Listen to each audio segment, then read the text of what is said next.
And the Florida Or trip. frequently. Yeah. Florida trip that we don't really see except for one moment. Dude, the Florida trip lasts 4 paragraphs in the novel, and I think it's like a 2 minute scene in the movie with her talking to her mom. Yep. And then it doesn't matter. It doesn't matter in the book, it doesn't matter in the movie, but it's there. So, welcome to the Florida trip for all 4 paragraphs, and then we go. My big thing here, and this is kind of the first couple chapters, first 100 pages or so as I was reading through it, I don't believe Bella is having a hard time with the idea of marrying the man that she claims to be so in love with. Yeah, I mean, I said that last time. I was like, but it also, like, I don't know, somewhere in the 17-year-old brain, it kind of makes sense. Right. You know? Because you're like, I can make this big commitment, but, like, not marriage. Marriage is weird. I don't want to be tied down, you know? Yeah. Contradiction. Too young.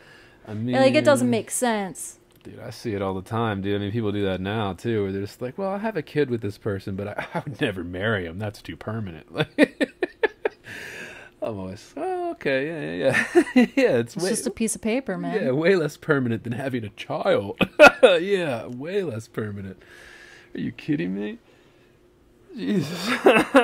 It's just a piece of paper. Yeah. Yeah. Well, it's more than just a piece of paper, but at least, I mean, it isn't as big as fucking having a child together. No, like, this is one of those things that bothers me reading it as an adult, but I'm sure I would have been, like, totally on her side. Yeah. Like, as a 17-year-old. And when you think about it, like, in terms of the vampire rationale, dude, like, if you're really thinking about it, we're going to go down this hole. I mean, if you're a vampire, you're already living forever, and if you're married, like, it's not like that couldn't end. Like you literally live forever. Like, most people's marriages only last their lifetime, so, like, if you have, not even, so if you have centuries forever to live, not like you couldn't get an annulment whenever you wanted. You know, but no. Other than that, but it, more for me, I was just like, God, I don't believe it. I find it so hard to believe. But like you said, maybe it is like a teen thing that I'll just never understand because I was never a teen girl in America. You know.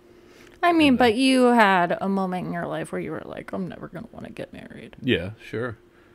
Yeah, it's just that. Yeah, yeah, but I also wasn't like, I guess I was never in a position where where that was like a consideration at like that time, I guess. But yeah, I don't know. I just maybe I'm complaining more about how like we need a little bit more of Bella's thought process in this for me to like. That's what I mean. Yeah. Like we never get her, like we don't get a lot of internal depth from Bella. Right. And I think, you know, that's one of the things that hurts this book. Yeah, and it's not even this series. Yeah, and not even like we needed a whole lot. We just needed a little bit. Just walk us through her like teenage rationalization for this, instead of just telling her saying that she's terrified of marriage. Like, just walk us through the teenage rationalization.